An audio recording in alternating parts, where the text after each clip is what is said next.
Qu'est-ce que l'Atlas historique de la Nouvelle-Aquitaine? Nous l'avons conçu comme un système universel de traitement des connaissances historiques et cartographiques. Nous couvrirons le territoire de la Nouvelle-Aquitaine à travers une immense séquence de temps, de la proto-histoire jusqu'à nos jours. L'idée centrale est de marier la spatialisation des géographes avec celle des historiens, telles que les sources les font apparaître, à travers une seule et même plateforme. Elle sera très simple d'utilisation. Voici un avant-goût de ce que l'Atlas sera bientôt. Prenons un exemple. Le point de départ de notre recherche, c'est notre intérêt pour les tramways à Poitiers. À gauche, l'Atlas nous propose les entités pertinentes. On y trouve logiquement les tramways, tractés par des chevaux, actionnés par une machine à vapeur.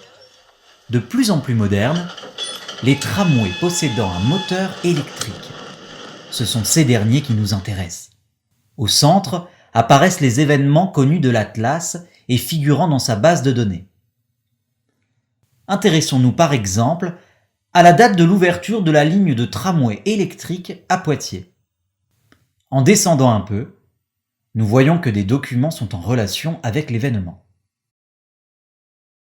Une troisième partie, à droite, propose toutes les thématiques induites par notre recherche.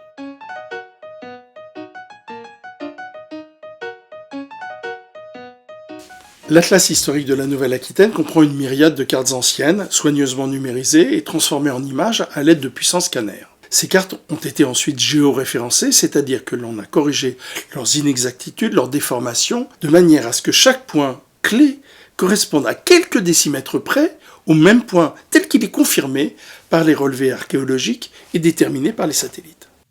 Dirigeons-nous maintenant vers l'espace des cartes. À droite, l'Atlas nous propose plusieurs cartes de Poitiers.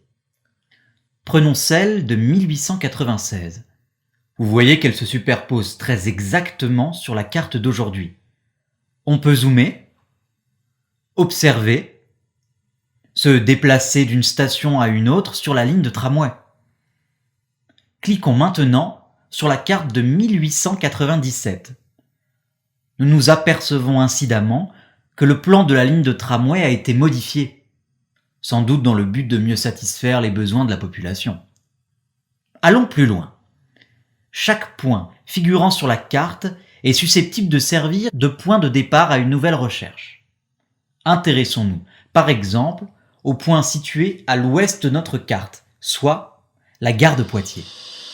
Allons-y. Nous voilà parvenus à un moment clé de l'histoire avec l'arrivée du premier train en gare de Poitiers. L'événement vient s'enrichir d'un contexte politique particulier. Louis-Napoléon Bonaparte est à ce moment-là le premier des présidents élus de la République française. Mais, nous le savons depuis, il projette déjà de rétablir l'Empire.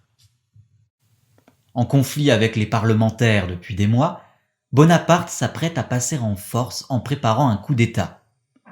La prophétie annoncée en gare de Poitiers se réalise.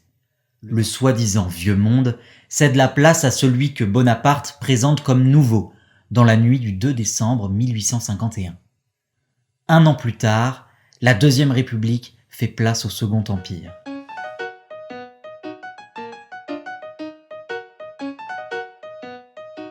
Nous sommes aujourd'hui bien avancés dans la réalisation de ce système de grand avenir, ce que l'on appelle en anglais une time machine.